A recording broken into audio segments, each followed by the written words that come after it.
ঠিকই তো, একজন বেপরা একটা ছেলে যেটা একটা হাই স্কুল পড়বার সাহস পাওয়াটাই তো কঠিন। আমার মতো একজন বেপরা ছেলে হয়ে গেছে, কিন্তু আল্লাহর মেহেরবানি এটা।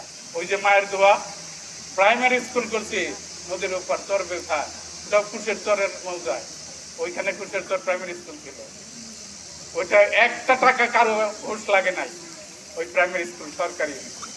আমি ওইখান থেকে লাখ লাখ টাকা উপার্জন করতে পারতাম, বুঝতেই পারতো না মাস্টাররা, কারেও 1 টাকাও লাগতে দেয়নি।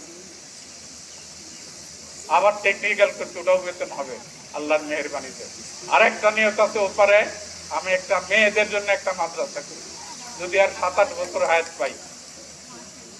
মুরব্বীদের কাছে দোয়া চাই, ছাত্রছাত্রীদের কাছে দোয়া চাই, মানুষের কল্যাণে যে কয়টা দিন বাঁচা আছি মানুষের কল্যাণে যেন কাজ করতে পারি, এটাই আপনাদের কাছে কামনা।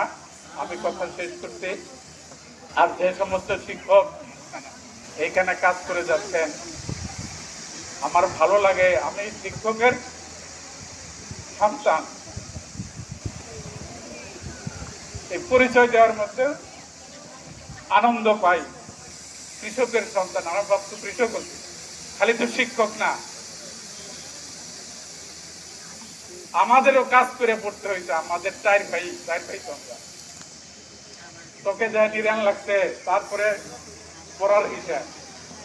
তোমাদের তো কাজ করতে হয় না, আমাদের আগের দিনে কাজ করতে লাগছে। বার্তার চোখে বড় বড় ঢিলা হয়েছে,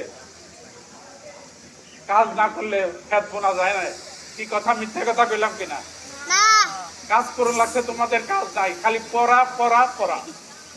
মোবাইল টিপা বাদ দাও, ওটা একদিন করতে পারবে। এটার মধ্যে যে আসক্তি বেশি হবে, তার কিন্তু পড়া হবে না, চোখটা নষ্ট হয়ে যাবে, একদিনে হবে না। এই মেয়ে হাসতেছে কেন? ভালো লাগে না? বড় হইতে মন চায় না? বড় হওয়ার জন্য লেখাপড়া শিখতে হবে। পড়া পড়া পড়া, বিকালে খেলা, খেলতেও হবে। খেলা অল্প, 3 বার বললাম পড়া, 1 বার বললাম খেলা। খেলাটা থাকতে হবে, শরীর মজবুত থাকবে। যে খেলবে না, যে অ্যাসেম্বলিতে পড়ে যায়, হয় না এরকম? বিজানুর অ্যাসেম্বলিতে পড়ে যায় খেলে না দেখে, শরীরটা মজবুত হইতেছে না। মা বাপকে খেলার জন্য উৎসাহিত করতে হবে। আপনার সন্তান দৌড়াদৌড়ি করো, অস্থির করে বলাইব, মা বাপকে বল কিনা দাও, বল কিনা দাও, খেলার ব্যবস্থা এটা করতে হবে, তাহলে শরীর মজবুত থাকবে। খেলা এই মাঠে বিকালে যখন যাই, আমি মাঠটা খালি দেখতে কষ্ট পাই, কষ্ট লাগে।